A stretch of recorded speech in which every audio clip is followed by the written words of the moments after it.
We were with Janelle Tana, and you did the film Intervention. And how did that come about? How did you get that role? So Intervention, there's a team that's really near and dear to my heart, Mhm. that I've worked with before. They're out in California on No? the West Coast. So Linda Palmer, who also directed Sienna's Choice, Mhm. which was a film that I was lead actress and I also initially Yeah. created, but then had a really amazing team come together. She was the director. And then Julia Silverman, who, sorry, my cat, Julia Silverman, who is a dear friend and also played my mom in Sienna's Choice. She was the one that thought of the theme for Intervention with the opioid crisis and Mhm. addiction being at the forefront about a year ago. It's obviously still a huge problem, but things were coming to light with pharmaceutical companies and everything. So she thought of the role, she thought of the film, and then her and Linda turned to Dion, who is also a writer with the group, and wrote Intervention. And she immediately contacted me and was like, that's a really deep role. It's very intense, very layered, Yeah. and I think you're the person for it. So that's how it came about. I was very grateful. It's really amazing to work with that team. And Julia's pretty amazing as well. She's a co-star in the film. She's my Oh, mom. oh, okay. Wow. So Yeah. yeah, I'm Amy. The film's, it's about both of them, but it follows Amy, without giving too much away, some family trauma and also her own addiction struggles. So it follows the two of them, their dynamics. Yeah. But yeah, so that's how it came about. And so, where did you film that then? Did you go to California for that, Yeah, or okay? yeah, that was filmed in Long Beach, and it's the same area that Sienna's Choice was filmed in. However, Sienna's Choice we filmed at a studio out there, whereas Intervention we shot for 2 days. That's it, and we actually filmed at Linda, our director's house. So Oh, her house was renovated to our film set for those 2 days. And it's funny because Mark, who is like, he's part of the team. He's Linda's husband, but he's your go-to guy for anything. Every time he watches the movie at a festival, he start crying, and I'm like, a lot of people are crying because of the story or the performances, and Mark's like, I'm crying because my house looks so gloomy, so, with the colors, and they purposely desaturated and didn't yeah. color correct. So Oh wow. Yeah. yeah, It was. It's a good film, and it's in such a powerful block of film. So when people see it online on Saturday, like it's a really very powerful block of films. I was telling the last person there, we have like it's a huge women empowerment block. There's women actresses and women directors that they're so amazing. oh, So that's wonderful. tough I'm glad to hear that. competition, very tough competition. I'm really glad to hear that. I think Yeah. our men are obviously amazing. But just like anything in society, women typically haven't been at the forefront of telling their stories just because Yeah. the way society has developed over time. And I think men should keep making their films, but more women should be, More, yeah, more. allowed the opportunity, yeah, to tell their And voices. yeah, like even 7 years ago when it was mostly like men directors submitting, and now it's a Yeah, lot more women directors submitting, which is that's great. wonderful. Yeah. Yeah. I think it's definitely important to see it from both perspectives and both people's lens. So I'm happy to hear that. Yeah. So, are you during all this? Were you able to do any work, any auditions, or any writing yourself or anything? Yeah, so actually, so a couple things. I'm also a doctor, Yeah. so Yeah. I've been, I don't know, Busy, people busy, that, busy. yeah, the people that know me, I initially started in neurosurgery out of med school, and then took some time off, went to drama school, trained at the Lee Strasberg Institute, and came back to retrain in psychiatry. And where I am, we kind of do the medical and psychiatry for the patients. Our main center is pretty long term, but so during COVID, we kind of managed our patients, and we've worked kind of the whole time. And in Are you terms in New of, York? Are you in New York? no, I'm Where- I'm just outside of New York and Delaware right now. Okay. Yeah. That's. So I thought so. I thought you were down there. yeah, Yeah. Because. I was coming back so much. I mean, Yeah. during Coming back like a lot. Yeah. yeah, before COVID, I was Mhm. I model, so I was like coming back for Fashion Week. I was coming for film. but so it's been an interesting time. But that being said, I've been sort of working on some projects. I've been cast in Linda's upcoming series, the Civil Disobedience series. So, it was initially set to film November, December, but we'll see with COVID. But I know that, I'm in that, and I'm really excited about that. And then, yeah, there's been a big project that I've been working on for a while now. So, we'll see. I say within the next year or two, it should be ready. And Well, then, yeah. I think I heard about that in the past. I think so. You Right? probably did. Probably did, And yeah. then Sienna's Choice is now on Amazon. So. Oh, it is? Okay, great. Yeah. Is there any other websites or anywhere else that people can see some of your work, or anything you want to promote? Yeah, I mean, so Sienna's Choice, which was really my first film that I not only created, but one of the first films I acted in, that is on Amazon now. So people can check it out for rental or buying, and really just to see the story. It's about end-of-life care and end-of-life decision-making. So that's out there. And then Saturday, hopefully they tune into Intervention. At Hang On to Your Shorts Film Festival, which is always an amazing time. I love your festival very much. And then there's a couple other things I'm in that are on Amazon and various places like Turnover and a series and stuff like that. But those are the two main right now. Great. Yeah. That's awesome. So you've been really busy during this time, huh? Yeah. It's been a tough, I think, year for everybody, but I think the good news is, I think once this is all over, I think that we will cherish all the small memories that we make and have that much more. So I think that that's really important too. Yeah. Wait, were you able to see this film at a few festivals before this all happened? Yeah. So we actually, it's kind of bittersweet. I mean, we started out this festival circuit really strong. We were, we were in the Hamptons, we were in New York City, we were in California, Arizona, we were doing, it was, doing pretty well that a film can do, on the circuit. And we were in Buffalo and Northeast and, but then COVID hit. So several of the festivals, I think, so your festival, Manhattan Film Festival, Fort Myers Beach Film Festival, got pushed. Yeah, there's a bunch that we've been accepted to, but they just it was when all COVID hit and everything. So we're just figuring out, people are starting to go virtual, which we really appreciate. And I love film festivals, as you know, but maybe even more people can see stuff, virtually. So yeah, probably a bigger audience, and then instead of everybody having fun at our award show, we'll all be having fun in the studio. Yeah. Yeah, we'll see, and we'll see what happens. It's a first time for everything. Yeah, that's right. Very unique. It's funny because we're 2020. I remember New Year's Eve we dressed up in flapper costumes. They were like, "Yes, the Roaring 20s!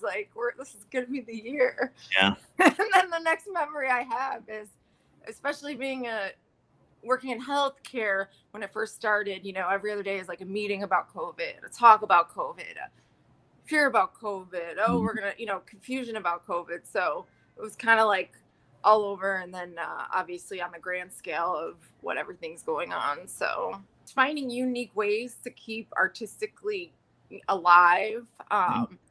For me, I forgot to say, that's amazing, CJ. I'm very happy for you. Oh, thanks. Yeah. I found a new thing, and it's doing well. Exactly.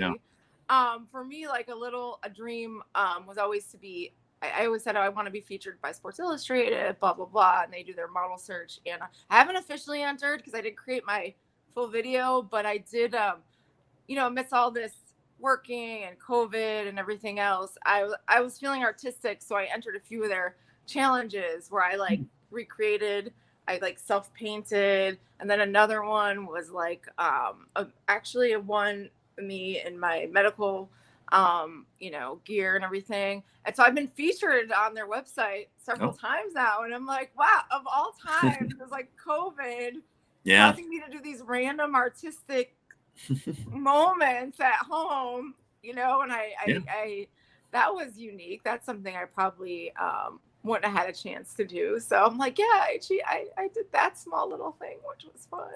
Yeah, great. Yeah. Yeah. Well, it was great talking to you and everything, and Yeah, you it's too. been a while, so. I know. I miss you guys. I miss it. Yes. And yeah, it's been a weird time. I haven't seen so many people that I usually see, but only on here. I saw you on I watched Second Chances. I saw the Second end. Thoughts. Yeah. Sorry, Second Thoughts. I saw it on Or the Amazon. middle. Great film. Oh, Great film. I was in the background in the middle of the film. Oh, he didn't put the surprise ending. So we're here with Michelle Mortensen, and you did Going My Way. Right. How did you come up with this film?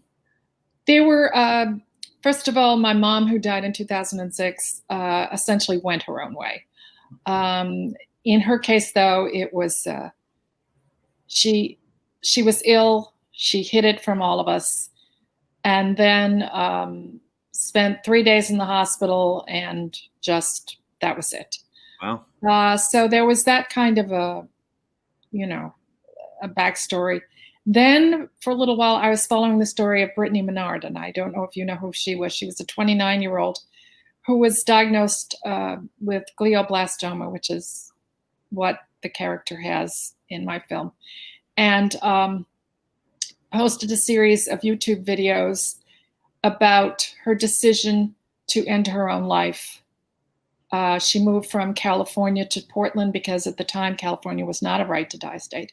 Moved there, posted some videos, and then made an announcement about the day she was going to choose to die. And I followed that with a whole lot of interest. And what do you do with a disease, especially something like that is going to take away your physical strength, but also possibly your cognitive, personality changes. And then about 3 years ago, my husband was diagnosed with a particularly lethal type of cancer, esophageal cancer. And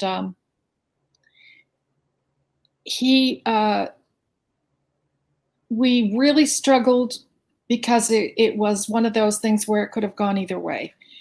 Now, in his case, his prognosis almost 3 years later is good, but at the time we did not know. He had radiation, he had chemo, and if you had Googled it, you would have thought that I'd be a widow by now. And we had 2 grandchildren, and the debate, or the not the debate, but the decisions made about what do we tell the kids? How do we explain this to them? They're going to know their grandfather is ill. They're going to have to come up for Christmas. We usually went down to Charleston. We were living in New Hampshire at the time. They're going to have to come up for Christmas. Grampy can't come down because Grampy is undergoing chemo. They're going to see him. They're going to see that he's ill. They're going to see that he loved to eat. They're going to see that he's lost weight. They're going to see that there's just times when he's going to have to go off and be tired or sick.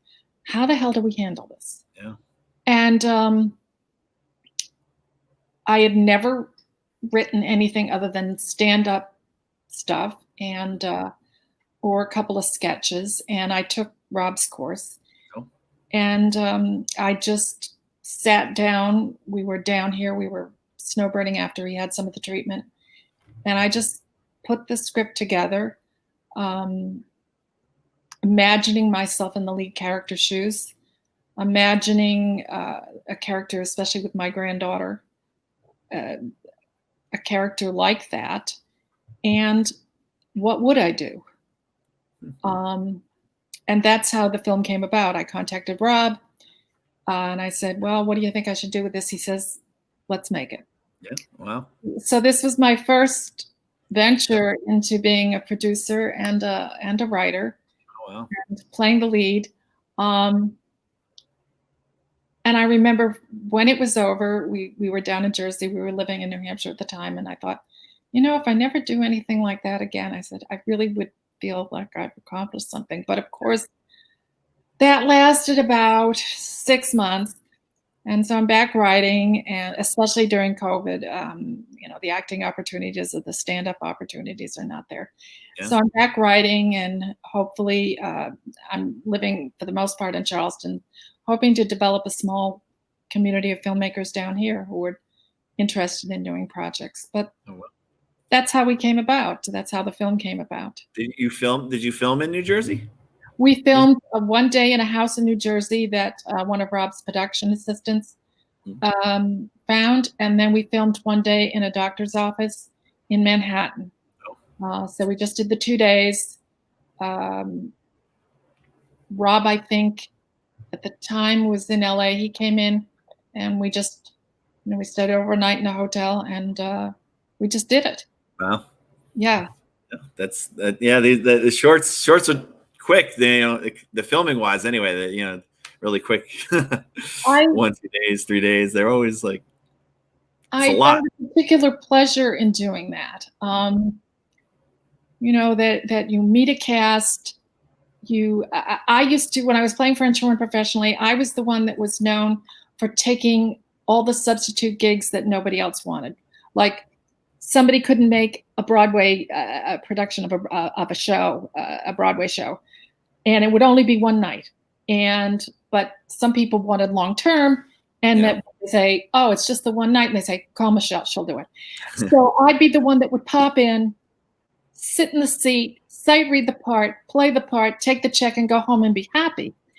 So it was kind of that way with this. We did meet with we did have one casting session, but there were no rehearsals.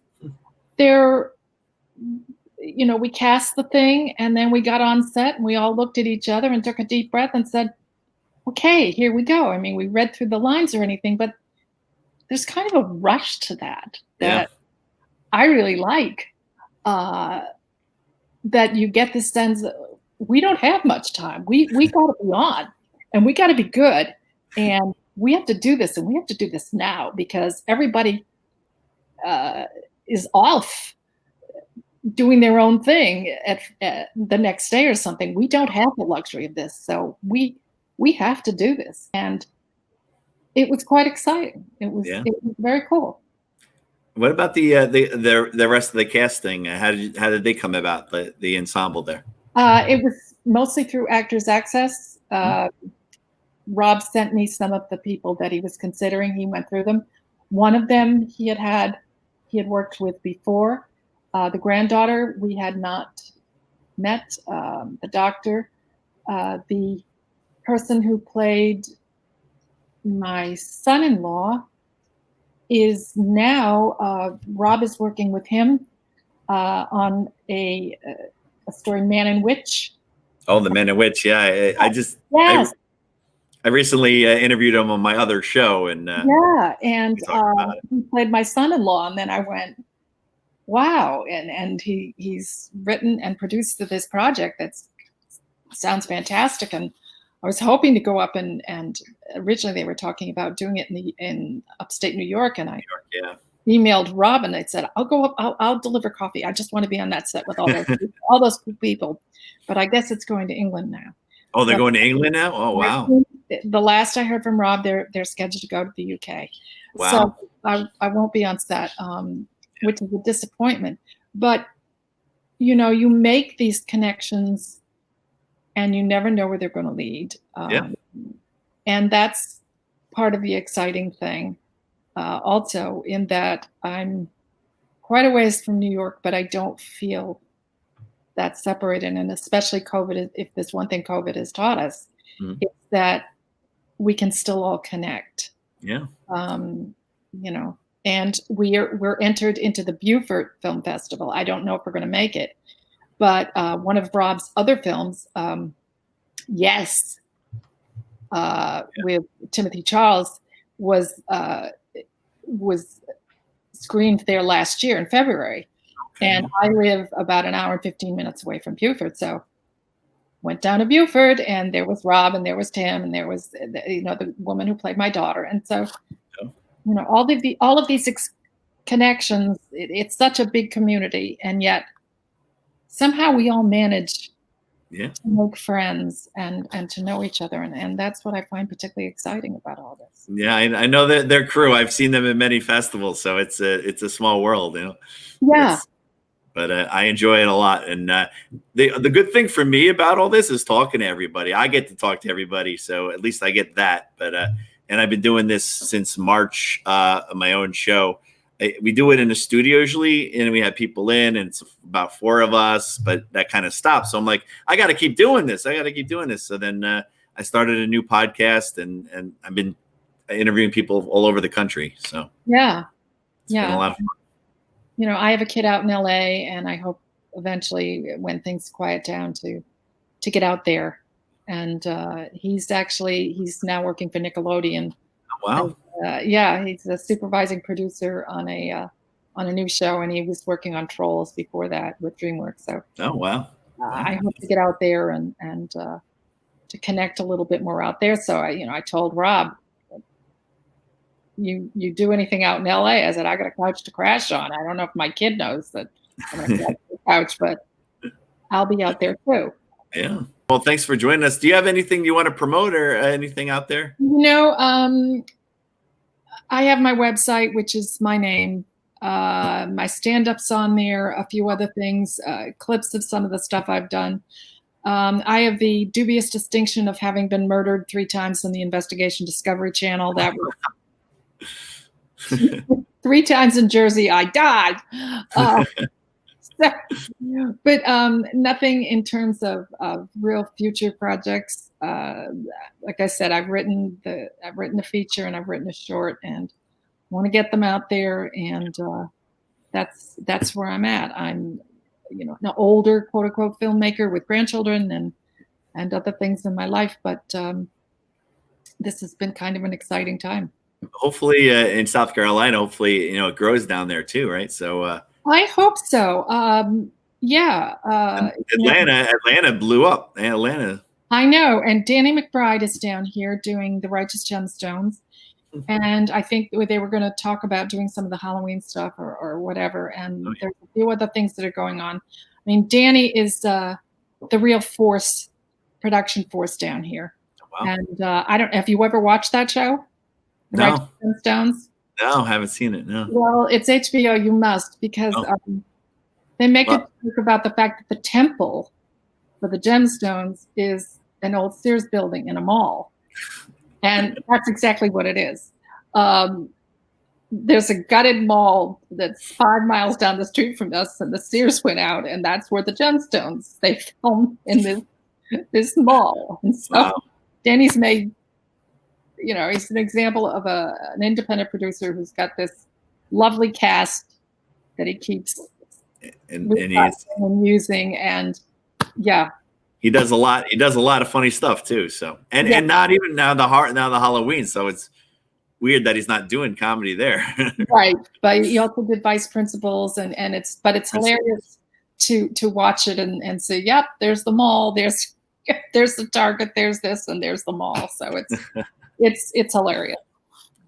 Well, it's great talking to you. Thanks for coming on today. And thanks so much. And I look forward to, I'll be there on that evening and watching all these awesome films. Great. We're here with Andrew Schwartz, and you did the movie Beauty. And so why don't we get right into what you were just saying? You got an idea already. Sure. Yeah. This was a script. The last time I was talking to you a couple of weeks ago, I said that I was deciding between a couple scripts, and now I've decided. It's a script called The Session, and it's about a session with a medium that contacts the dead. So that's my crazy take on a situation like that, and that will be hopefully finished by the beginning of next year, maybe spring. So yeah, but we're shooting in November, and I'm very, very excited. Yeah, that's great. That's awesome. We have a virtual table read actually right after my interview with you. So. Really? Oh, awesome. Yeah, I love it. 100%. Yeah. Nice. How did your the other day when we were talking? Then you said that you had the film that was playing on YouTube. How'd that go? Oh, that was good. Yeah, it's called Pentecostal Activity. It was a fun little movie that I made with the church that I work for, and it's now on YouTube. You can search it, Pentecostal Activity. It's cute little 10-minute movie. We shot it on the Blackmagic Cinema camera. I used a bunch of camera movement, lighting tricks with moonlight and all that cool fun stuff. And so that's available for your viewing pleasure on YouTube. Is that same camera are you going to use for this next one too? No, it's actually the original Blackmagic Cinema camera 2.5K that I shot Pentecostal on. And this new one we're shooting on my new Blackmagic Pocket Cinema camera 6K. Ooh, so I like that. I like the Pocket. I like the Pocket. That's good. I'm moving up in the world. The Pocket, the new Pocket's unbelievable. This newest one is unbelievable. Really? Yeah, it's a super 35mm sensor, EF mount, shoots 6K, RAW on board. It's ridiculous. Wow. For $2,000 you can get the body. Really? And then, but the lenses cost a lot. Yeah, that's how they get you. That's how they get you, the lenses. Even still, it's quite a time we're living in, CJ. Quite a time. I know, right? Yeah. Oh man, that's Yeah. great. Now we can shoot Michelle dying in New Jersey in beautiful 6K RAW. It's great. Absolutely amazing. Oh, I just talking to everybody. It's like I want to work and make something right now. Yeah. This is my movie. Cutting all these together, it's my movie. I just keep interviewing. I feel like I'm in one of those. That horror movie that came out called Unfriended? Yes. Which is just like webcam crap like this for 2 hours, and it's like, That's what I feel like it is. I needed to mention. There you go. Needed to mention something horror-y. So, you got to mention something horror. Well, yeah. you have the Cabinet in the Woods poster behind you. I do Beauty as well. Yeah. There you go. And there's the first one. Yeah. Cabinet was my last film before Beauty. And then Beauty is the one that's screening this Saturday at Hang On to Your Shorts virtually. It's it's part of the Stream Room 3 between 3 and 5 p.m. Yes, Hang On to Your Shorts. It's a good set. A lot of really strong films in that set, so it's exciting. Awesome. A lot of really good. I was telling people earlier that we had some of the actresses on from these films, and I think that category, like Best Actress this year, is it's so hard because there's so many amazing roles and playing them, as well as female directors too. So I'm glad to hear that. So I'm glad to hear that a lot, because the thing is, let's say that my film had the only Jennifer Giles in Beauty is being nominated for Best Actress in a Long Short, and it's one thing if she's the only good actress in the whole festival, but no, your festivals always have good movies and there's always good actresses. So if you're the only good actress in the festival and you win that award, it's not that special. No, it's like yeah. But So when you win an award at a festival like Hang On to Your Shorts, it means something, right? Because there's a lot of really great stuff out there, and it means that you fought the big fight and you beat out some incredible contenders that probably easily could have won themselves. So it's very exciting. Very exciting. Yeah. So about Beauty, and we'll talk a little bit about that because we talked about it on my show, but not here. So I'll talk a little bit about it here. So Jennifer Giles in the role. You want to talk about her real quick? Oh God, would I love to talk about Jennifer Giles? So yeah, it's a strange little movie, which I don't know about you guys out there or you, CJ, but when I hear that a movie is strange, it's not a bad thing. I want to say, oh, I wonder why it's weird, why it's different. What kind of choices the directors and the cast and everyone made in order to make the movie, alternative. So, and I'm very into that. I'm into writing alternative stories. And this is a story that really takes you on a wild ride. It's like Mrs. Toad's Wild Ride, this story.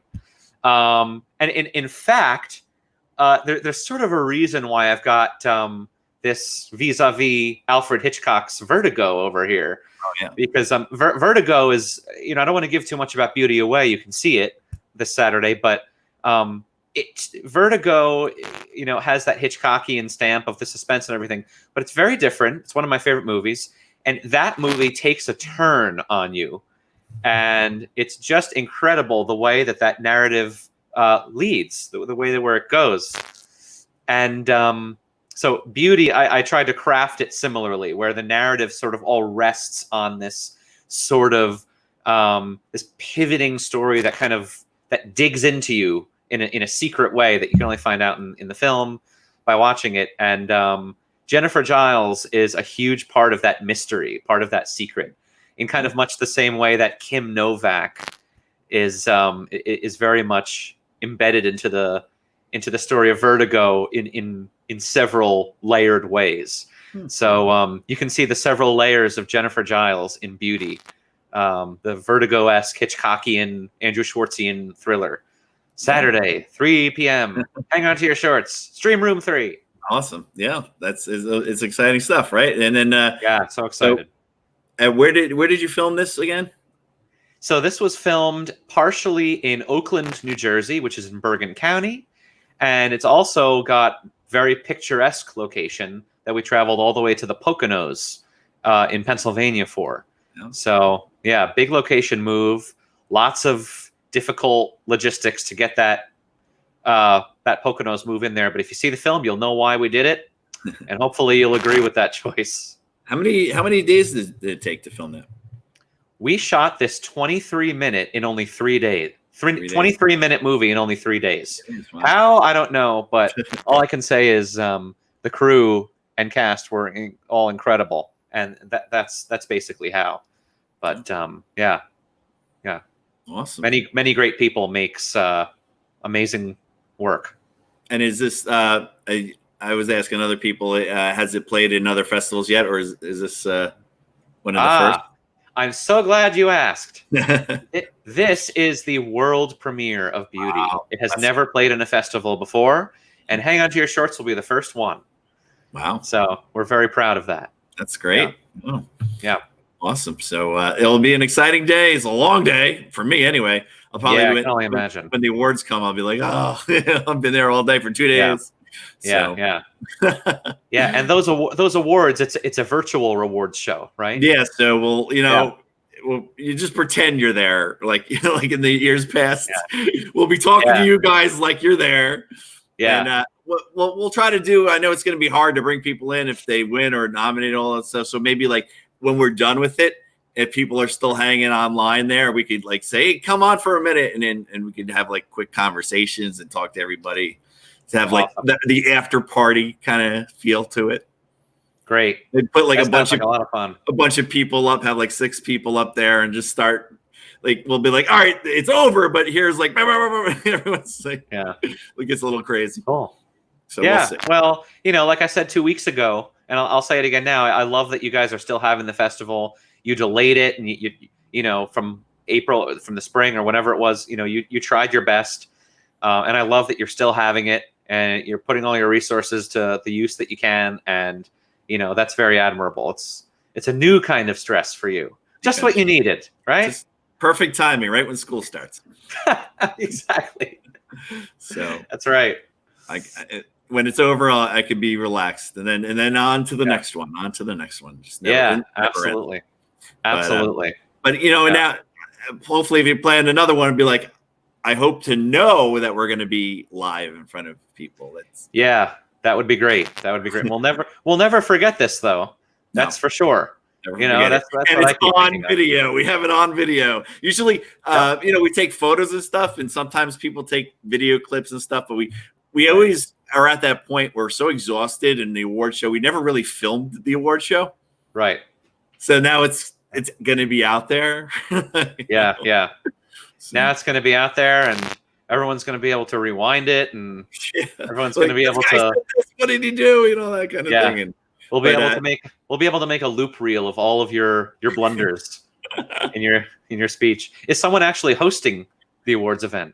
Whoever's in the studio, it's going to be me. A few of the guys Hang On to Your Shorts. KP Burke's going to stop in. Brian O'Halloran will pop on. And Rob, who hosted last year, he's going to be with us as well. And so a lot of cast of characters are going to pop in and out. Great. On Friday night, we have the student films. We have the high school and college set, and then I'm hosting the awards for that. It's not going to be as long. And Christian, who works with us at the Shared Universe, and he's also a puppeteer. So it's me, Christian, and the puppet. Oh, nice. Yeah, I work for a church, and we've been using puppets for our worship services. Oh, so there's that same puppet is in Pentecostal Activity. Check it out on YouTube. Yeah, we put that puppet in the, we're that desperate to make these things engaging. So, and you gotta stick your hand up the hand hole of a puppet, and that's how you know that you're getting desperate in a pandemic to make people engaged.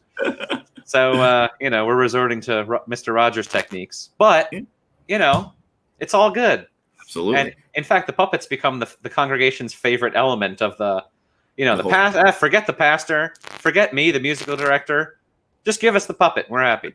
Puppet works. Yeah. So, do you have anything you want to promote out there? Any websites or people can see some of your past work? Oh, sure. Thank you for asking. Yeah, you can check out my work and all of the accolades and all that stuff at andrewschwartzfilms.com. SCHWARZ, no T, andrewschwartzfilms.com. And there you can find links to the Facebook pages as well, link to my IMDb profile, all that good stuff. Again, the latest, technically the latest little film is Pentecostal Activity, which is on YouTube. It was a totally volunteer project. And then Beauty, this short film starring Katarina Schmidt, Jennifer Giles, Ron Maestri, and Mark Lyons. I'm very excited to be world premiering at this festival. Hang on to your shorts. Great. This Saturday, the 12th, in Stream Room 3, 3 to 5 p.m. Awesome. And this was a really interesting project. So I'd love to know what all you guys think. Great. You know what's funny, and we have it on StreamYard, and the films are going to be playing. There is a comment section throughout. So people can comment on your movie and talk. And you could actually go on and talk to people while it's playing live. That's great. Live. So yeah, I can't wait. I'm a super nerd, and I love to watch the other people's movies and talk about them. So I'll be hitting that up. I'll be that guy. People like, hey, what's up? So it'll be interesting. It'll be a lot of fun. So and also they can see your full interview on Cullen on Film. Absolutely, Cullen on Film. No better place to be. Find it on Facebook. Yeah, Facebook Live, or not live anymore, but it's still there. Yeah. Well, thanks a lot for coming on. And I gotta backtrack here. I got a whole lineup of people, so it's gonna be a long night. Get to them. They're all good people. Yeah. Thanks for joining. Yeah. So you were saying it was based on a play? It's based on a play I wrote about 30 years ago, and it's a dream of mine to make it into a full-length film. So Rose Sublime is based on part of my true life story, and we took it from a play to convert it into a film. Oh, wow. A short film, and soon to be a feature. So it's on its way. Oh, so you're developing the feature for it? Yes, right now. Exactly. Were you able to see it in other festivals before all this happened? Did it get to play in like a theater at a fest? So you had the chance to do it. So some people haven't had a chance to see that yet, and some have. So we're super grateful. We were screened in New York City, and then in LA and Hollywood. We were about to be screened in London and Cannes, but everything stopped in March. We were just at the last festival in Glendale. I was on my way home when everything stopped. So we're very grateful. In Vegas, we're different film festivals. The past year has been amazing. Did any of the festivals they try to push it, or did they some go online and as just like this one? This is, I think, the first one. I feel that's going to be online. There might have been one other right before, but this is the first one that's online that's going into the transition. So we're reacting in the pandemic. We're super grateful to be included in the festival and super excited. And it's a whole realm to be online versus in person. It's different, but we're making the best of it here. So, we have so many films playing. So we were looking at it yesterday how we're gonna go about doing it, and it seemed to flow well. So it should be okay. Good. It should work out well. We're always nervous about online and it kind of freezing up and things like that.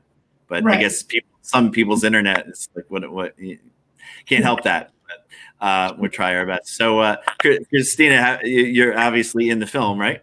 Yes, I play Julie, which is based on Wendy's life. So it's definitely been a crazy, amazing, magical journey. We've been at it for about 4 years. 4 years now. Yeah. Wow. So it's been amazing, and I've been working with Wendy for a very long time, almost 10 years.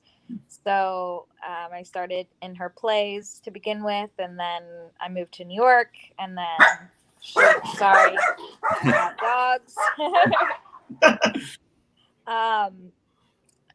So then I moved to New York, and she's like, "Hey, we should do this film because we can shoot it in New York." So we started production of it, and my husband and I had a production company. So we co-produced with Wendy with her production company, and we got it done. So we got the short done first, and like Wendy said, we're working on the feature script now to eventually shoot the feature. Great. Yeah, so it sounds like I had a good run. How long did it take to film it? I know you said 4 years to get it going, but how many days was it filming? I think we had about 8 shoot days in total. Yeah. We had a couple reshoots. Yeah. But yeah, I think 8 days total, and then post-production took about quite a bit. months, Yeah. 6 to 8 months. Yeah. And did you guys premiere it did you premiere it in New York at all, like a screening for yourselves or anything? No, we were going to, but it ended up not working out that year. We ended up doing it last year, right before, I guess it was the end of the year. I think that was the last like event that we went to. That was kind of like a screening of the film for people to just come and watch outside of a festival. But no, we started straight with the festival circuit. Yeah, unfortunately, like, we usually have a fun time in Asbury Park doing this, so it's a little different, but at least a lot more people will get to be able to see the film. So I guess that's something different, I guess. But do you have anything that you said you're working on the feature? Are you working on any other short films other than this project? I'm not Or both? currently, because of everything. So Yeah. I'm chilling in Florida with all my animals, living on a farm, and all that. And so yeah, I'm in Florida now. Oh, here's my puppy.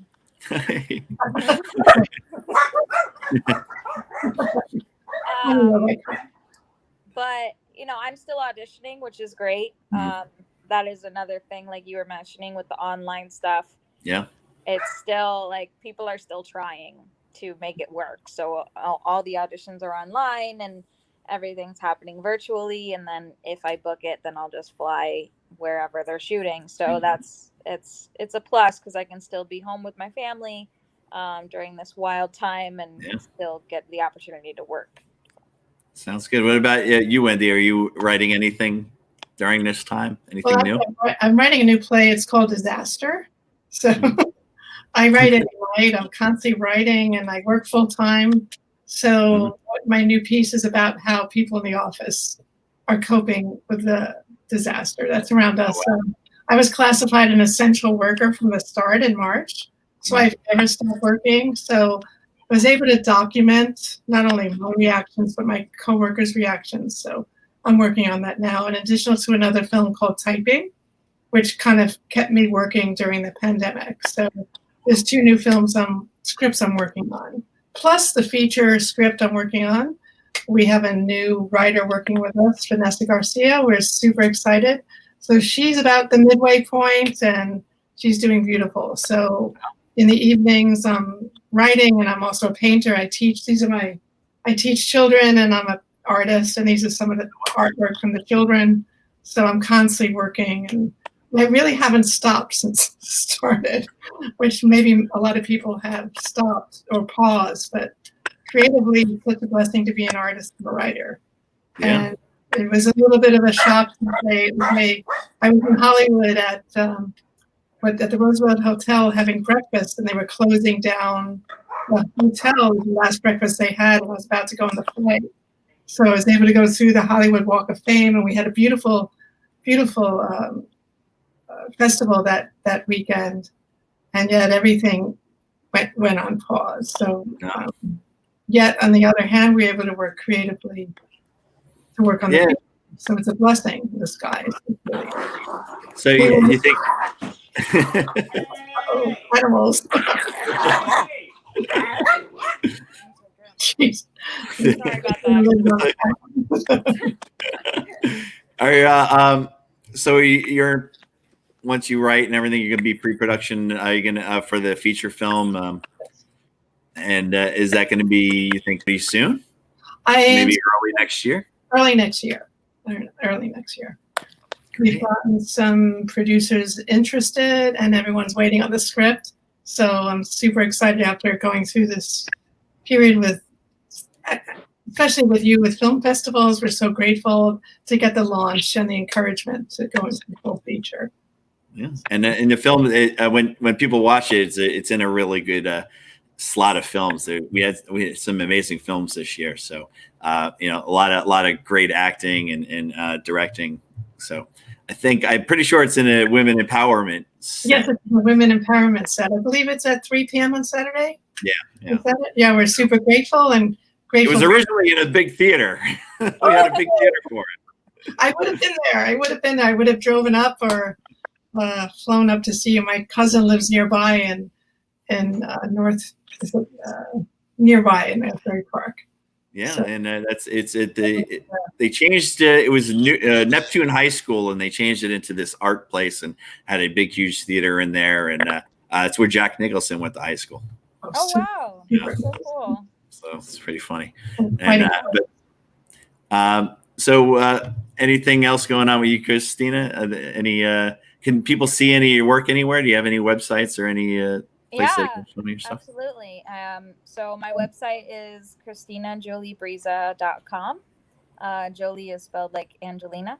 And Briza is B as in boy, R-E-Z-A. And I've recently, because of the pandemic, have made my dog TikTok famous. So you can check her out. It's Quinn the Pomsky. That's where most of my creativity has gone these past couple months. It's just making TikTok videos with my dog. But also, I might have a Vimeo where you can see a lot of our short films that we've done in the past. So the Vimeo is just Christina Briza.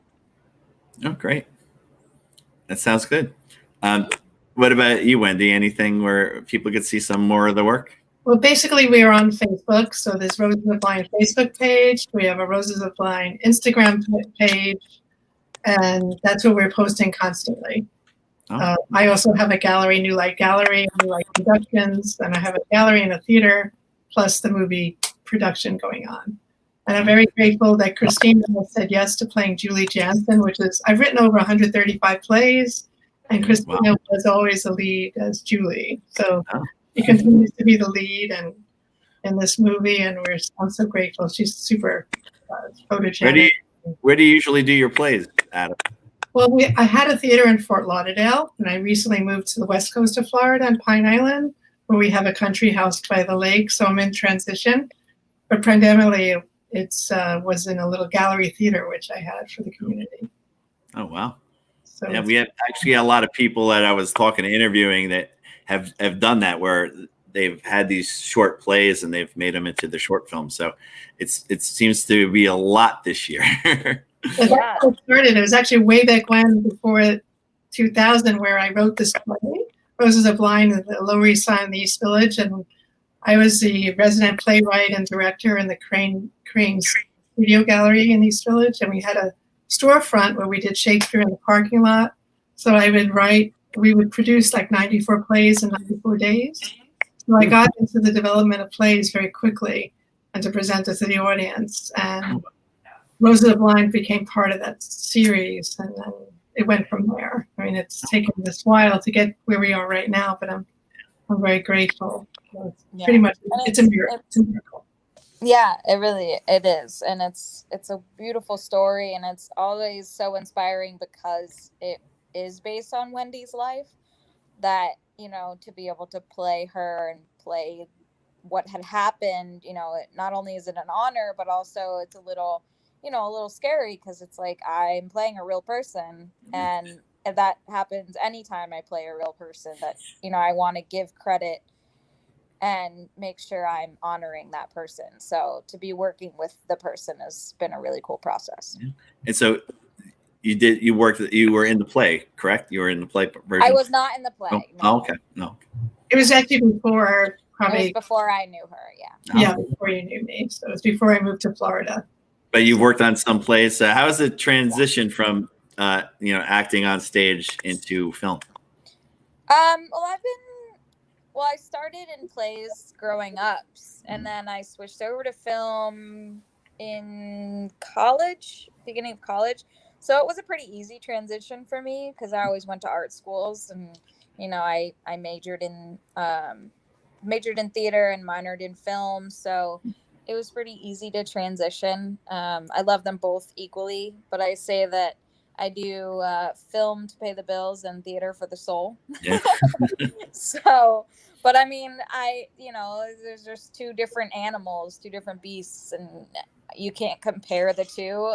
They're on their own. And, you know, even like there's this stigmatism of like, oh, well, theater actors can't be film actors because they're just too big. And it's just not true, especially now with digital and everything, and they can do anything now. So yeah, it's just approaching it from self, which is always how I work. It's just coming from self. And yeah. Great. Well, do you have anything else you want to add before? I also wanted to thank you for having us. Thank you for having us, and also thank Christina's husband, Mia Agostini, who's not at the interview right now, for all his directing work and all his passion and encouragement through the process, and for putting the whole film together. He's also in the movie as Dr. Mayer, so you'll see him as well as Christina as being our beautiful star. So well, thanks for joining me for a few minutes here, and hopefully I'll get all these interviews up sooner than later up on the website. There's a lot going on. We really thank you so much. Yeah, thanks so much for coming on. All right, thanks. See you. We'll get started here. We're here with Deborah Markowitz, and this year you have the film, the Gem in the Photo Op in our festival. And how did you come up with this idea for this film? This was actually my business partner and husband's idea, John Marie. Oh, it was? Oh. Yeah, he just had an idea, and he told me about it, and I wrote it out. And he said, I want to work with Diana Durango, who we'd worked with before, and Jimmy Parvasilis. And I wrote it in about an hour with his idea. We filmed it in one day, and it was a lot of fun. Yeah, absolutely. Yeah. And then, so what about the casting? How did you get the casting for the two main actors? Yeah, we had worked with Diana before. She was in my movie By Blood. She was also in a short that turned into a feature, originally called Date with a Narcissist. No. That scene, unfortunately, was cut out when it became The Only Woman in the World. No. But when we wrote this. We wrote a couple of shorts at one time. We wrote this. I wrote John's idea. I wrote Confident. That was my idea. And it was just to basically work with people we know and hang out and have a good time. Yeah. And when it came out, when Jem was finished, it's like, this is actually pretty good. You know, this is a fun movie. So we wrote it with Diana in mind. So. And it's kind of like, it's kind of like a drama and thriller. So that was a little different for you, right? Oh, yeah. Yeah. And fun. I really do like it. Yeah, absolutely. And so you got to see it. I was asking some people their films, they weren't able to see them on the screen because of all this that happened. Like they were about to, and then all this happened. But I've seen your film at the festival, so you got that experience at least. What about now that a lot of them have turned to on the internet? Has it played on the internet at any festivals? I think we hit one or two. I think Jem has only been. I think at one other streaming festival. It was at Venus, if I remember correctly. And it won a bunch of awards, which was nice. But we haven't. Everything else will be going virtual. I think it was also accepted to Point Lookout. And I don't know that I submitted it to a lot of places yet, but it had already won a couple of things. I think it was a Bright Side. It was... well, actually, it hasn't really played that much now that I think about it. No? It feels like I've seen it a lot. Right. It feels like it too, and maybe I forgot some ones, but you know. But so like during all this is a long time, and I know how's your festival going with all this? Oh, what a nightmare. So you feel the same. We took, Anne and I basically scheduled the whole film festival. I hadn't seen the film, so I maybe saw about maybe 30 out of the whole however many hundred of films we got. So I was really just going by scores kind of blindly, at least on my end. Henry was busy trying to get the theater ready, which of course still now isn't open. So we left Anne and I alone. We ended up scheduling 194 films. Wow. So now we're getting, or John is getting, we're down to 190. A couple had to drop out. They just didn't get us what we needed. Yeah. But so John was in the process of uploading 190 films to Verb or Zerb or however you pronounce it. So those will go on sale in 2 days.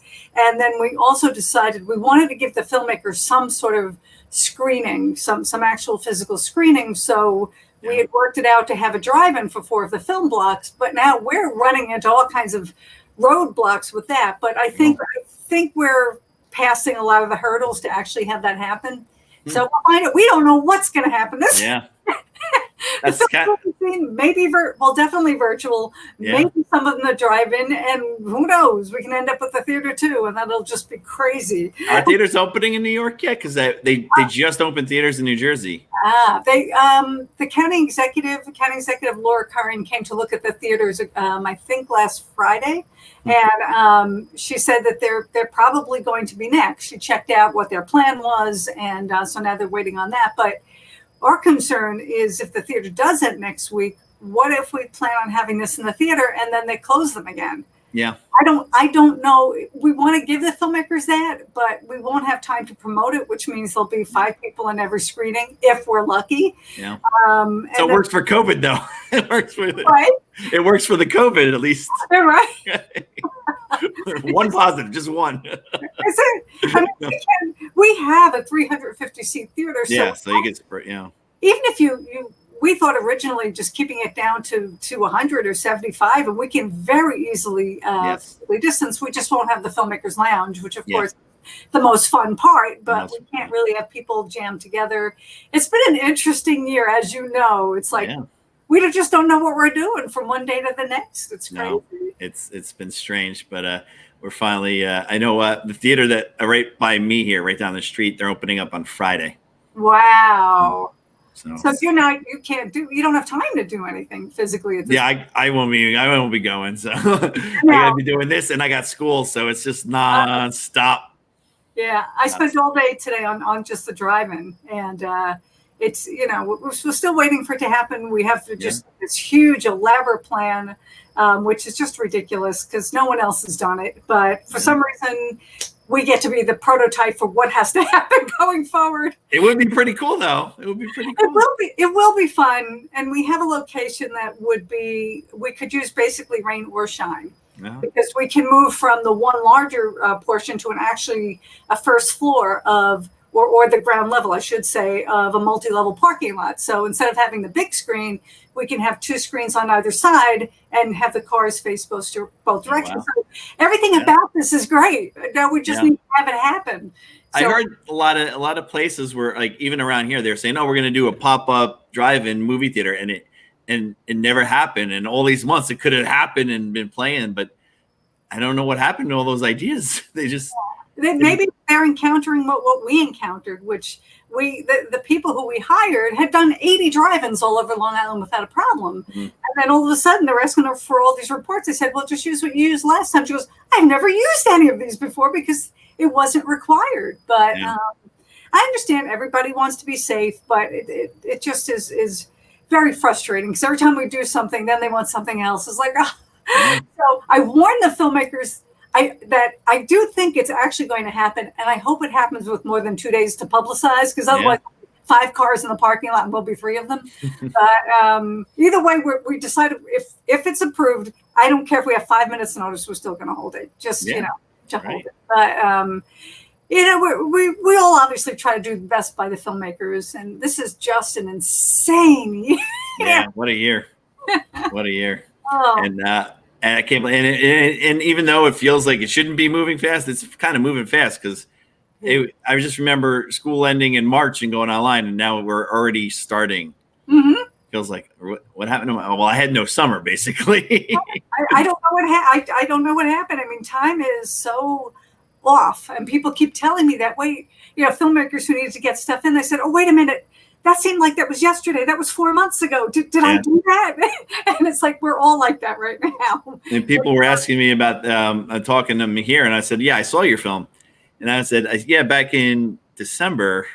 Like, that's almost a year ago. Oh, wow. And you did what we did, is you put it off thinking things might be normal by then, and it's not. And we don't want to. We originally said, well, we can push it off to November. It's like, no, because then it's just you prolonging the pain. It's like, let's see what happens and hope for the best, and hope that next year is a little saner, that we will pass the hump if there's another hump, and then we can maybe, start to do things a little simpler. I mean, I think one thing we learned from this year is we got to do this simpler. 194 pounds. John's ready to kill us. Henry's ready to kill us. We're ready to kill each other. Yeah, we have 182 playing this weekend. Oh my goodness, right? Yeah. That's insane. I know. But we'll get through it. We worked it out, and it seems like it's going to go smoother. I just got to get these interviews in and edit them real quick and get them up, and I'll be happy. So. Yeah. See, John's he got all the films up, and now we had a few very large panels he has to get up, and then people sending in separate content. So he's got to get that all up. So he's kind of got the job that never ends right now. So yeah, you'll get there. You'll get there. So through all this, have you been writing anything new at all that you have? I have not been writing as much as I would have liked to. I have basically come into COVID with 6 films in post, and now I'm down to 2. We want to do one more scene of a couple of guys to finish out the 3rd episode, and it's a short few-page thing that we're hoping we can do shortly. My feature, The Only Woman in the World, now is in I'm having the poster worked on. It's fully edited. Now it's going on to color correction and the composition and the post sound. So that's still going to be another at least couple of months, if not more. But writing, I know I've written a few shorts. For the life of me, what they are, I don't remember. But I've written a few shorts, but I want to get back to my meteor projects, and I feel like soon I'll be ready for that. I just need to get past this festival, which has been a beast. So once I'm past that, I want to get back to my big feature, and then figure out what to do with the rest of a couple of guys, and take it from there. But I would have thought I would have written 5 feature-length screenplays. I did too. I thought I'd write stuff, and I really didn't get around to it. So busy. Yeah. But even though I didn't think it would be. Yeah, to me, it was very important to get all my films out of post. So one of them was Gem and Confidant, and an episode of Couple of Guys, and I know there's something else I'm not thinking about. Living Like Kings is done, which you'll probably see that next year. So it seems like a lot of things got done, and another couple of months, then everything else will be done. Okay. I haven't really. I just directed a short film called Fall Throw Center from writer Frank Vespi. I don't know how long that's going to take, or really what's going to happen with it, but I had to put a couple of films on hold. I'm dying to do Just Look Into My Eyes, but it's a really sexy film, and I don't think anybody's touching anybody these days. So I think that's going to be on hold for a while. A little bit, right? Yeah. And I had it all cast, and I the script, and we have the location, and it's just like, all right, we're not doing that now. We'll do that another time. Another time. Yeah. Hopefully not too far distant future. Maybe that'll be my 2021 filming project. Although I have somebody approached me to direct a feature, so he's going to wait until after the festival's over. I'm going to rewrite it a little and tighten it up and drop like 30 pages of it because it's way too long. And hopefully we'll be filming that next year. So we'll see how that goes. That's great. Is there anything that people can check out, that any old films or your websites or anything? Sure. They can go to my website is Intention Films and Media, intentionfilmsandmedia.com. And on that, they can look a drop-down menu of all the films that I've worked on. 3 of my films are on Amazon Prime, which is Leaving, The Last Taxi Driver, and By Blood. So they can check out the films there for free if they have Amazon Prime. I think they're also on Vimeo. And they can see all my trailers. I think, well, I mean, a few films I've cast are out there, but those are all mentioned on my site. And just waiting to see what goes on with film festivals and what else, can get out there. But yeah, absolutely. Well, yeah, thanks for giving me a few minutes tonight, and I'll try to get this out there and as soon as I can. And Saturday we'll be streaming. We have some really good films, good sets there, and it's going to be 3 different streams on our webpage. Nice. So we'll see how that goes. We'll see. How are you doing it? Through what platform? Right here, StreamYard. So okay. yeah, so it's Ming Chen's the man behind it. We're doing it out of the studio, so it's going to be live feed. Wow. Yeah, live feed, and we checked it out, pretty good quality, and you could comment on the side. Nice. I mean, you can watch it full screen too if you want, but you could shrink it and you could comment. Very like you could go on and like talk to the people and everything. Oh, I love that. That's great. So we'll be closing. You doing an online closing party, or how's that going? Yeah, we're gonna be live in the studio doing the awards, and I got to pick up the trophies and open them up right then and there, and I have no idea. So it'll be interesting. We got a bunch of characters that are gonna pop in and out. All right. So thanks a lot. Thanks for coming on. Thank you. Take care. Right, yep. See ya. Cooking, man. So we're here. We got a festival coming up. Yeah, we're here with Mike Vezza, and he's got the Bathing Bandit. Right? That's it, right? Yeah, right. it was. And you just showed the shirt. yeah. I have the T-shirts. I was like putting it on in my closet. Then I heard CJ like, "Anybody there? Anybody there?" Yeah.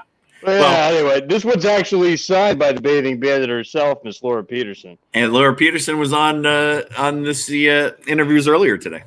Nobody called, bro. Nobody writes. Come on, it was a surprise. It was me and Loring, and then his cast popped up, and I didn't like, and it's kind of hard to do a quick interview with a whole cast instead of one-on-one, right? Yeah. I've been in class all day. I'm an undergraduate again.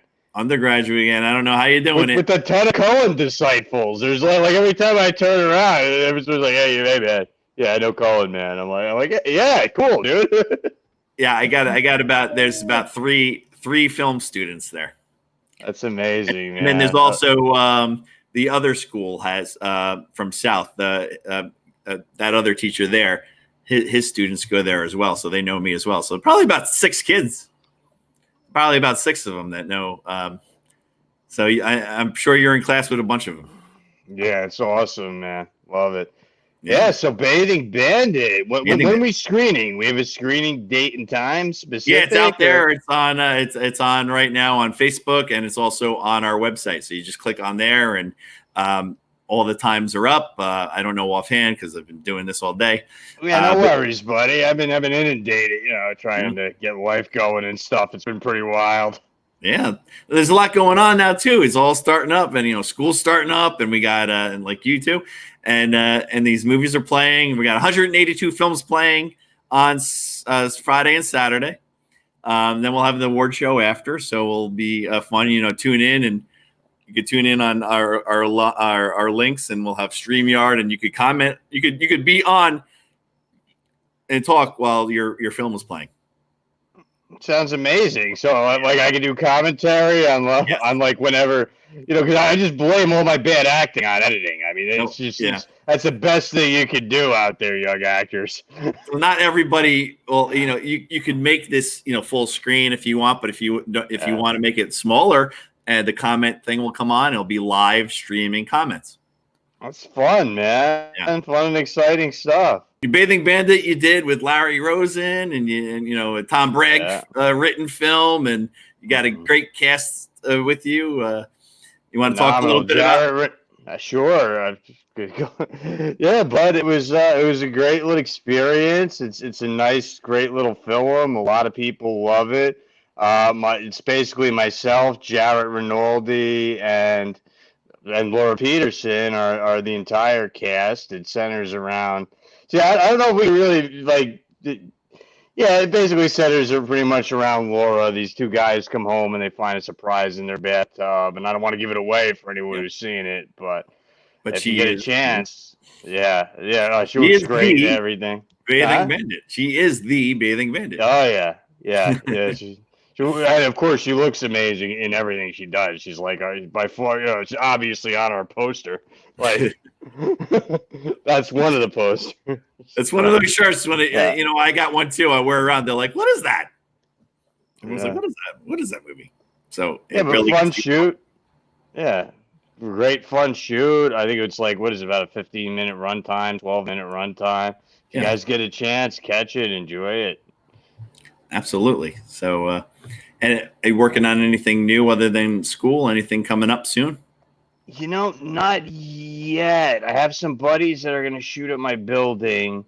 Then other than that, a couple of my friends have movies. We'll see if it's just wait for the world to turn back on, man. That's the bottom line.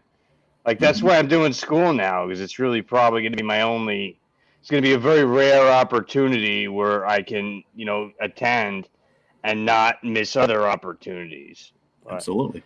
Gearing up for hopefully a good festival season. You know me, I love to travel and such. I love going to yours when I'm going to enjoy seeing it online, of course. But we all, I think, are getting a little itchy for some live events here. Absolutely. And great things. What about the things over at Brightside? Anything going on with those? Submissions open? Any word? But right now concentrating on this and only this for now. One thing at a time. Understood. Yeah, so it's because it's getting a little crazy with school starting and this going on. So once this is end, it's just school and whatever else comes. So that's basically all that's going on here. Just wanted to talk to you for a few minutes, promote the movie and playing in the comedy set. And I hope people enjoy it. I love it, brother. Thank you so much. Always appreciate you. So we're here with Amina Kearney, and you did the film Ticket Holder. Yes. And, it's a quick little comedy thing. And how'd you come up with that? So I was actually in a filmmaking group back in New York. I'm currently in California. I saw it's light out. It's light out. I was like, got to be somewhere out west. Exactly. Yeah. But it was just like, we were just trying to do a piece that was like 1 minute long. Like under a minute or something like that. So, I was just trying to come up with something that was like really quick and like witty and quirky kind of, and, a little funny. So, I don't know. I've always thought of like, what would happen if, someone won the lottery and then and they told someone who couldn't really be trusted or something like that, So that kind of was the idea behind that one. And, it came out really well. So I'm really happy, Yeah, it's hard to do something in a minute and even under a minute to make it like just the whole point of it. We have a couple like 1 minute mini shorts, and it's just really hard to get the point across in that time. But, obviously it does. Yeah, I feel like that's like a really cool challenge for any filmmaker to do, just because, you have to, set up things really quickly and, do everything with your composition and, your actors have to be, on point with everything. So, it's definitely a challenge, but it's a challenge worth doing. Yeah, it's a lot of fun to do those. Those are like my favorite ones, even if it doesn't come out. But when they do come out, it's like, oh, that's great. And it's so short. It's great. But how'd you get the actress for it? The actresses? So the actresses, so this was definitely like pretty much a no budget production. I think I paid my sister like $50 to use her apartment, and she like hung out on my place. And I had done a lot of other like local filmmaking stuff, so I knew a few actresses and actors from the area. So Bettina Sky is the wonderful person who plays Millie, who is the one with the pink robe and everything. She's very expressive. I love her. And then the other lady, Caitlin Connolly, plays Hannah. I found her through reaching out to my local like theater organizations, and it worked because they were lucky enough to connect me and Caitlin, and she was great as Hannah. Yeah, absolutely. Mm-hmm. And you say you filmed that in New York, you said? It was in New York, yeah. Actually, I'm not from New York City. It's a place called Poughkeepsie, New York, which is I know Poughkeepsie. Yeah. Oh, you do? Okay. My cousins live up there, and I think my cousin helped put together the Poughkeepsie Film Festival year one, the first year. Okay, cool. Yeah. That's awesome. Yeah. Yeah. This festival also, God, I think it's the Hudson Valley Film Festival. I also put this one and that one, which it showed at. So. Oh yeah. Mm-hmm. Especially, yeah, it's a film that could play at a lot of festivals, especially ones that like comedy too. You know, like and we love comedy, so. Yeah, everyone loves comedy. It's Yeah. always good to have in there. And especially like in a short comedy, they're the best. They get that punch really quick. It's really cool. Oh, for sure. Especially with like the attention spans these days. It's like it's perfect. Yeah. Yeah. So yeah, it was pretty funny, and the acting was great, and it just like when she's running. How did you do the shot when she's running? That was the camera guy, Sean Tracy, who's wonderful. He has his own production company as well. But he used a jib for that. So he was just kind of like, following her, walking back as she was running towards him. So that was how he did that. Yeah, because it's always hard to do that, especially I teach TV film, and I'm like, we don't have that. We try our best. They got like things to hold on to and move, but I always love those shots. It's really good.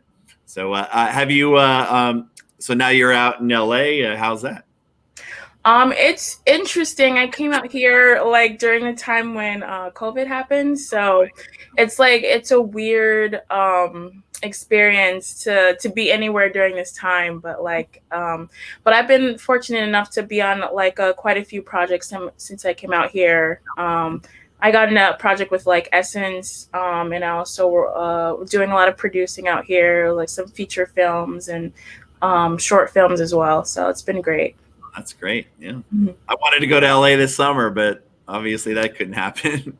Yeah. Everything is so slowed down right now. Yeah. No. It's starting up again here a little bit. I was just talking to some people and they're just starting, but it's like really like a couple people on set. It's just really strange. Yeah. I was on a set, during COVID, and everything is so different when with having like a COVID compliance officer, and just it's a different thing, especially like with the actors and making sure they're good because they're the ones that are least protected right now. But yeah, I think they're slowly figuring things out on like how to best navigate through COVID and everything. Yeah. Have you been during this time? Have you written anything else during this time? I've been doing a lot more writing. It's like it's a really good time for a writer to write right now, and especially writing like relevant pieces right now about like kind of apocalyptic stuff going on and like all that. So yeah, I've been writing a story about like an undocumented immigrant and how she would deal with kind of like losing her family and having to deal with that.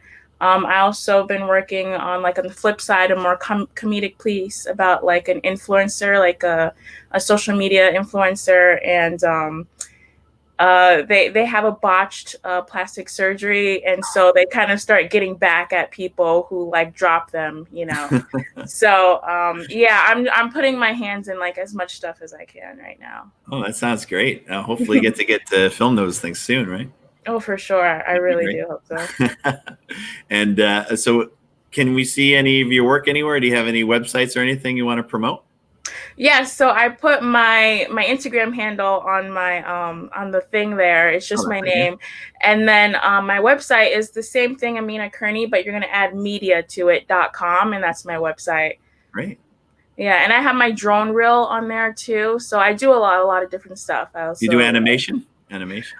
Not so much, but I am learning a little bit more about animation, so I'm going to get more into that. I always wanted to. Like I used to live with cartoonist guys, and I stink at drawing, but I love like the cartoons. I always wanted to do it, or even a voice one. Yeah. And I never got the chance, but now I'm teaching, and I'm teaching stop motion, so I'm learning at least stop motion. I'm like, I got to do the next step now.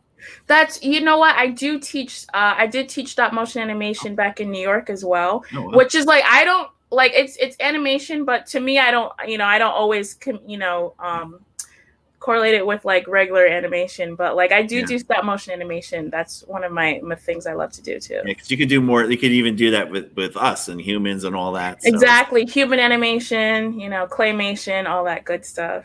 it's fun. And I just learned it. I didn't know I teach film TV, and I really didn't even know how. So that was something I learned first, and then I started teaching it, and they do like it. The kids like it. Yeah, one thing, like one little project I found that like some of my students really like is a human animation where they're pretending on a roller coaster, you know, and all the seats and like they're moving around like behind each other. They really love that one. Oh wow, yeah, that sounds like it. I'm trying to come up with new ideas because we're in the COVID, so it's partially in school and partially on here. So it's like I've changed the whole curriculum around. So it's like little things we got to do. Yeah, exactly. Yeah. No more like teams and like. It's weird. I know. I'm really like, I don't know how, you know, they're gonna figure out a way to do teaching, you know, in a way that keeps all the kids engaged. But I really like hope it gets a little better than, you know, how it is right now. Yeah, absolutely. Mm-hmm. So anything else going on right now? I'm always working on something. I just did like a music video. I'm gonna be working on a documentary pretty soon. So like I don't know. I just try to keep you know, myself like well-rounded in all areas of production and continue to learn and grow. And you know, that's the best way you can do things for yourself. Absolutely. Well, you know, thanks for coming on here for a few minutes, and it was great talking to you. And I hope it's going to start. I think I'm not sure because I can't remember off the head. But your film, I think it kind of starts off like the comedy block sections, which is I always try to make the like shorter ones in the beginning, and people get right into it and everything. So I think they'll really enjoy it when you see it online. At least more people can watch it. Yeah, for sure. And yeah, I just wanted to say thank you so much for doing this. Like I'm sure like everyone's telling you that, but like honestly, this is great. I love this. Great. I mean, I wish everyone could be here in Asbury Park, New Jersey. I mean, it's so much fun to talk and hang out with the filmmakers. A lot of filmmakers that have come to our fest in the past have combined and made films, and they wanted to come back and show their films this time around where they met here. And, yeah, exactly. And now they can't. Yeah, that's so sad because it's like it's really like a collaborative art, and like the more people you network with, you know, the better your craft is going to be. So you know, let's hope that, you know, next year, you know, will be different. Yeah, and hopefully you get some more short films and submit it, and hopefully we'll have one live next year. And if you're on the East Coast again, you come back to East. Oh yeah. I mean, my family's still over there, so I'll be back and forth. So yeah. Absolutely. So, well, it was great talking to you. Thanks for coming on. You too. Thank you so much, Chris. Yeah, no problem. And so we're here with Jaylene, and you directed Carmen, and it was your directorial debut, correct? Yes, it was exactly 1 year ago yesterday. It was? Oh wow. Oh wow. Yeah. And crazy. well, I know I was asked. Some people said that have their film playing this time around never got to see their film on the big screen, but I know I've seen your film on the big screen a little bit, so at least you got to experience that a little bit. At Brightside, that was my first in-person film festival, and actually won best first-time director. Did it play in other ones before all this happened? I mean, after, but they were just online, nothing in person. Yeah, online. That's why it went online, so you didn't get that experience. So a lot of people missed that on their films so far. Yeah. Because I was like, oh man, I wish we were live, but you know we have to do internet. So, but at least a lot of people are gonna tune in or be able to tune in. Yeah, we're gonna have like a little watch party on Saturday. You can also comment too. You could live comment on the film during the films. Nice. Yeah, so we'll all be there and people could chime in. Yeah, it's gonna be we're gonna have some of the cast of Carmen, some of the cast of Tell Me Something Good, and a few other of Dan's films. So yeah, there's a lot. There's a lot of them from those guys and everything. Yeah, I think 4. Yeah, well, 3. Mm-hmm. 3. Yeah. And it'd be a lot of fun. It'd be a lot more fun if we were all together. Yes. So hopefully soon. How'd you come up with the idea for this film? Honestly, I don't know. I say this all the time, and I think Dan hates the answer, but honestly, just one day I was in the shower and I was like, I think I have the opening, and it was the shower scene for Carmen. Oh. And I just started typing away. And I think it's more of I like I wanted to do something that I knew I wanted to watch in a movie, which was just have some drama, have some sex appeal to it. Mhm. So I just, kind of went with that. Yeah. And what about the casting part of it? So, of course, Dan, off Yeah. the bat, Mhm. Lorena is one of Dan's friends. She's worked with Dan before, so I knew her as a friend. So I was like, I think she'll be perfect. And then I actually met Alex Faye. I don't know how to say her last name. We call her Shenanigans. But I met her at a film festival. And I remember she was telling Dan, like, oh, let's work together. She asked me if I directed or act, and I said no.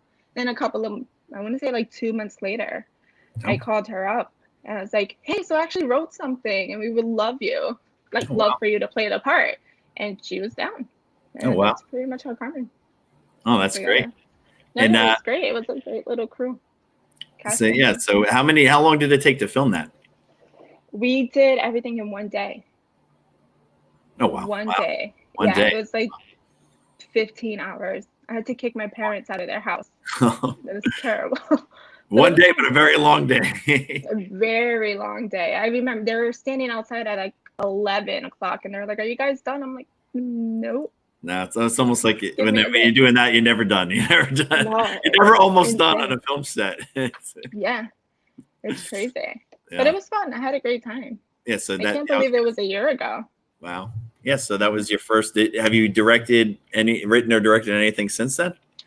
Yes, so I directed the opening of a horror anthology for Narrow Bridge. Oh. She'll be coming out towards the end of this year. Oh. And I want to say about 3 weeks ago, maybe a month ago, Dan and I co-wrote a short called Airbnb. Oh. Mm-hmm. So that was one person, Joey Moscow. He did my light, my camera, pretty much everything. Wow. And we just had the cast. It was about like a month ago, maybe.